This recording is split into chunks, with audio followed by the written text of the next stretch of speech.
All right, guys, in this trek into DIY tech, we're going to look at the project planning sheet. So this was something that I adapted from a pad of paper that I used to have, had several columns on it, and I just made a few changes to it and added another section to it. So the front has got a description area and materials column.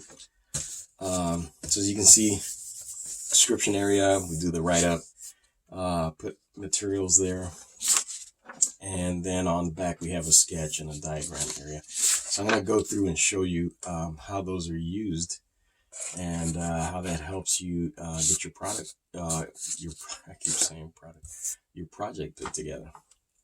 It could be a product, but this we used to use a lot with the projects that we were working at the makerspace. And so as you can see here, this one's double-sided and in full color. And I've also printed it out. You can use it like this as two sheets. And this is just a black and white printout of that. Oh, and before I forget, the project planning sheets are available for download from the website. I'll put the link in the description below. But yeah, let's create a project. Let's actually create a project, and I'll show you how we use those at the makerspace. All right, so the first thing we would do is we would get in here and what were we creating, right? So I'm thinking we're gonna make I got this battery pack here. We're just going to turn this battery pack into a quadruped robot. So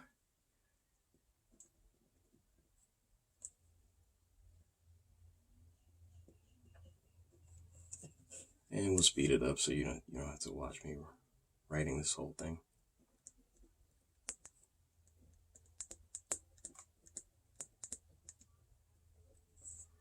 And we'll call it the quad beetle, because it's a beetle with 4 legs instead of 6. And we'll put the date in here. So it's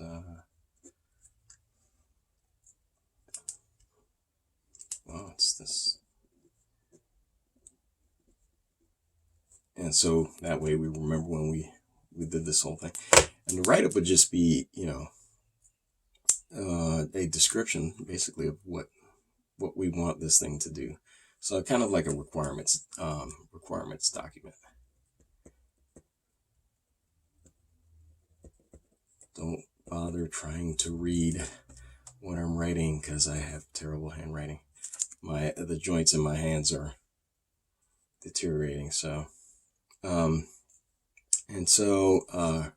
requirements, we're using 4 AA batteries as a power source,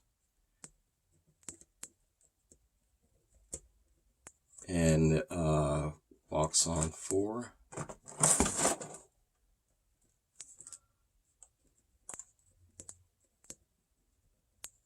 Walks on 4 legs, has sensors to detect environment.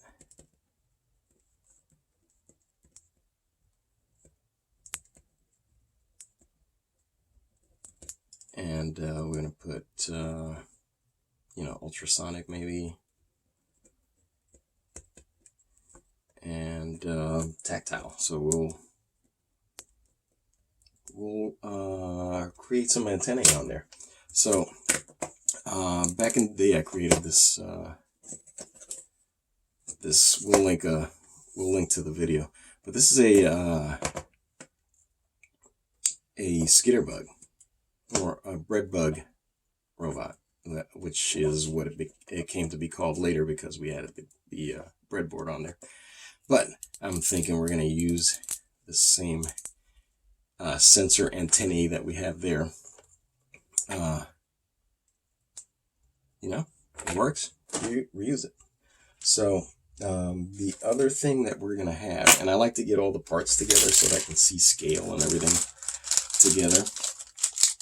So we have the switches, and these are just lever switches that we added some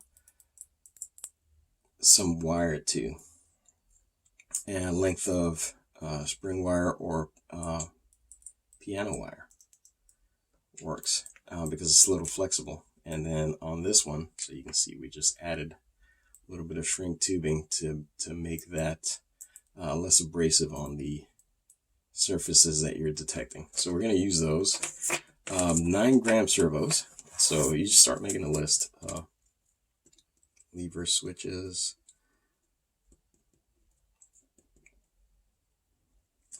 9-gram servos, and we're going to need, I usually put how many. So we're going to need, we've got 4 legs, so 2 per leg, and we're going to need 8 of those guys.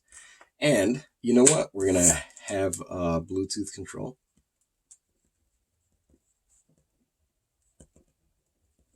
So we'll put a Bluetooth module in there.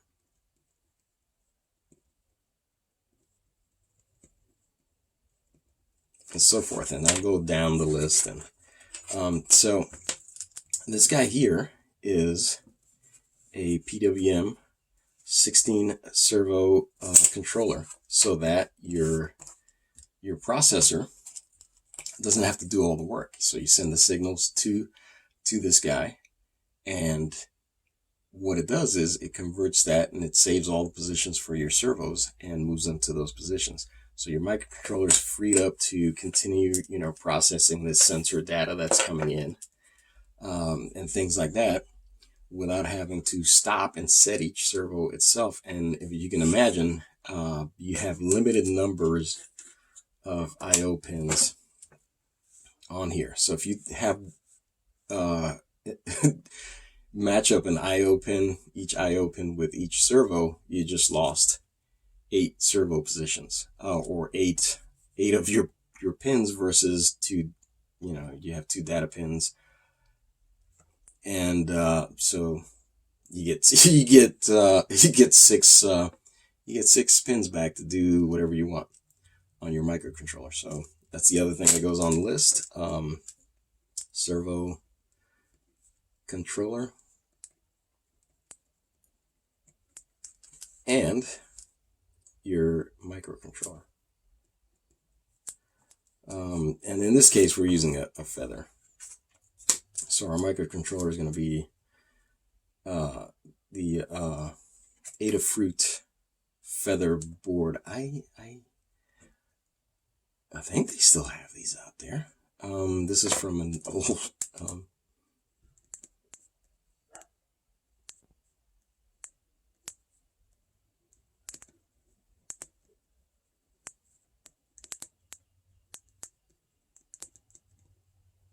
so now that you have all that listed out there and basics of how it's gonna then you further describe, you can use canned routines, and we'll go over canned routines and stuff like that when we do this project. This is just so you can see basically all the data that I record when I'm creating a project. Canned routines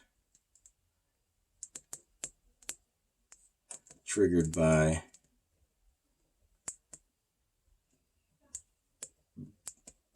the Bluetooth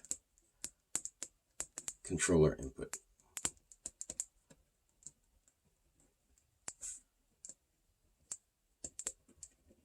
Which we're going to use some random mobile device for the Bluetooth controller.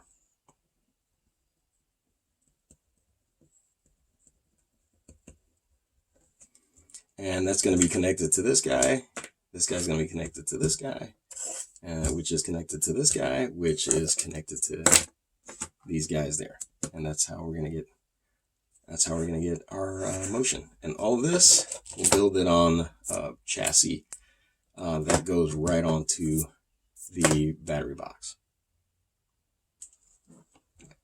So, all right, cool. We have enough information here to And if this was on separate sheets, right, this would be easier to maybe handle if you put them side by side. But hey, we're good. So what we're gonna do is we'll create a rough sketch of what we're looking at. And I do a lot of my sketches in ISO, so I just take, battery box is gonna be the center of this thing, so I start with the battery box. And it doesn't have to be super detailed or super perfect, just enough for you to get your idea down. And so that's going to be our battery box there. Orientation of the switch, right? So we want to put the switch at the back, so if it's coming at us, we won't be able to turn it off, and it'll be really scary. But we want to put the switch at the back so we can catch up to them and shut them off if we need to, right? And so we'll note that.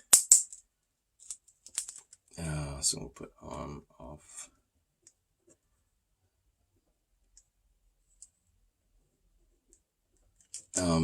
Because that's an important feature. We're putting the switch to the back so we have easy access to it.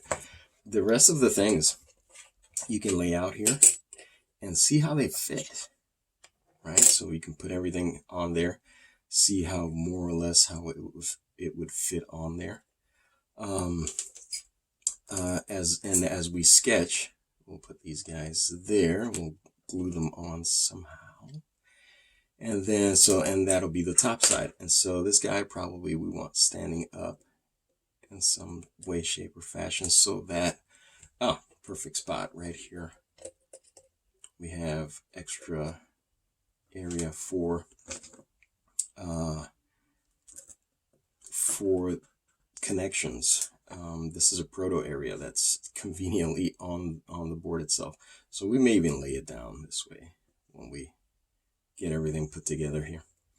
But okay, so that gives us an idea of how we want to lay everything out, right? So we're gonna add these portions here. So the servo control board will be here in our final design.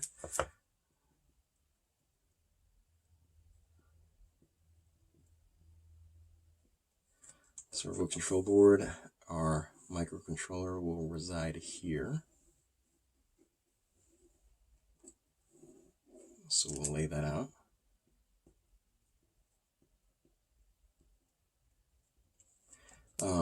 And we said with the switches we're gonna be out here. So we'll rough those in there. And put another switch here. Nice and low so that obstacles that are on the table, if we're walking across the table, it'll be able to detect those. And we'll put the whiskers out here like so. And later on, maybe we'll add ultrasonic to it. We'll see how it goes, right? And so to put in the Bluetooth, we'll make another layer, which is green, similar to the color of the board. And then we'll label this Bluetooth.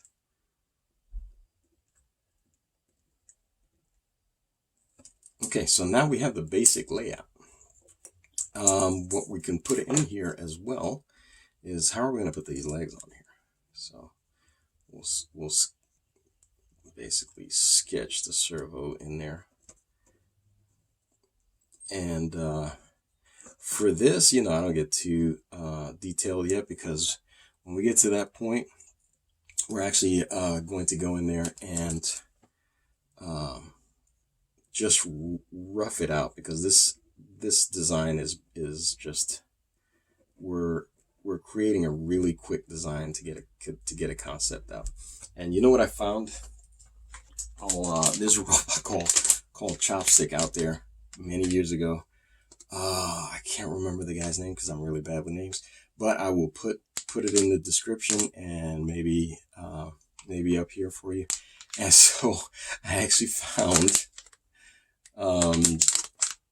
some chopsticks, and we incorporate things from the grocery store in our projects all the time. This is going to be our component from the grocery store. store. So we'll put these in there in honor of Chopsticks, the robot.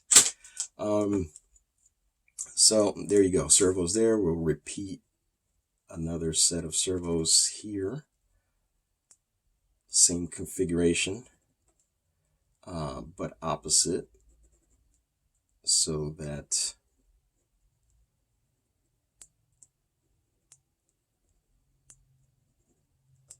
we can put the chopstick legs there. And if you guys have seen quads before, I mean, you guys will recognize what the orientations are. And so these will be our servos and chopstick legs. And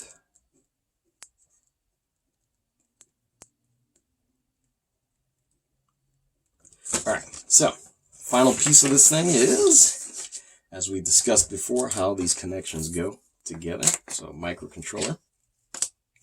You have your microcontroller going to your servo controller and taking inputs from Bluetooth. And so basically what you want to do is you want to lay out the basic block diagram of this, right? So you have your microcontroller. So this is your physical layout in your drawing, and then you're going to take that physical layout, you're going to take the electronic components and give yourself kind of a layout of how you're going to wire everything together.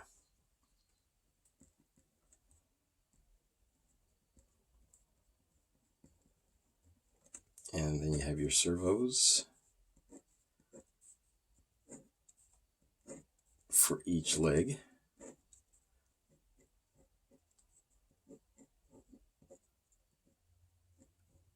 Right, so you have a hip joint and you have a knee joint at each leg.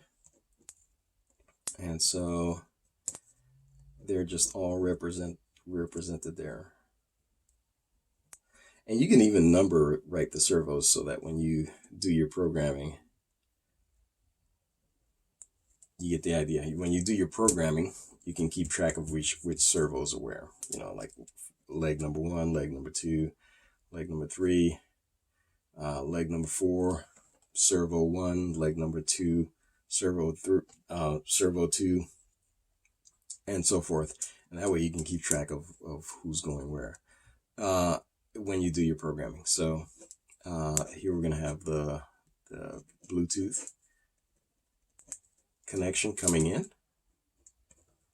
And later on we can program it to be bidirectional, but right now all we need is the servo inputs going in. It triggers a canned routine, which again we'll go through canned routines versus, you know, reverse kinematics and all the other math that you can use to position the legs. In this case, we're just gonna pre-record some movements for the legs, and we're gonna trigger those movements using commands coming through the Bluetooth. And again, we're not gonna make the project in this video. This is just to show you how I would lay things out when I'm doing these things. And so also here we have the tactile sensors. We'll go here.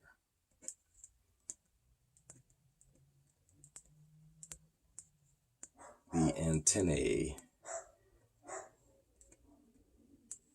And so both of those will be connected back to your microcontroller. Microcontroller then sends the position data down to your servo controller.